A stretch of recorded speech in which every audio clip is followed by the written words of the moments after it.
فندق هيلتون بومونتي الجزء الثالث. جناح الغرفتين وصالة وحمامين.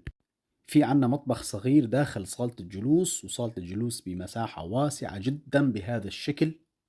طاولة مكتبية وغرفة طعام داخل صالة الجلوس، والإطلالة الخلابة والمميزة على مدينة اسطنبول.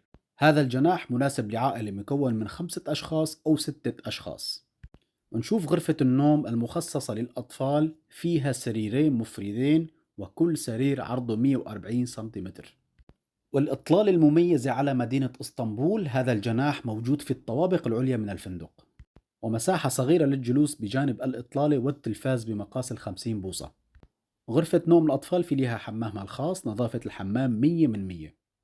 وغرفة النوم الماستر فيها السرير بمقاس الكينج بيد، مساحة الغرفة واسعة جدا، والإطلالة الخلابة والمميزة على مدينة اسطنبول بهذا الشكل الجميل.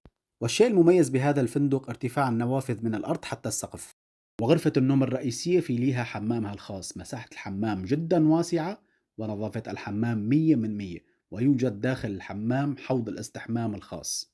وبنهاية الفيديو بحب أذكركم نحن شركة سياحية مرخصة في تركيا، وأسعارنا أفضل من أسعار بوكينج وباقي المواقع الأخرى.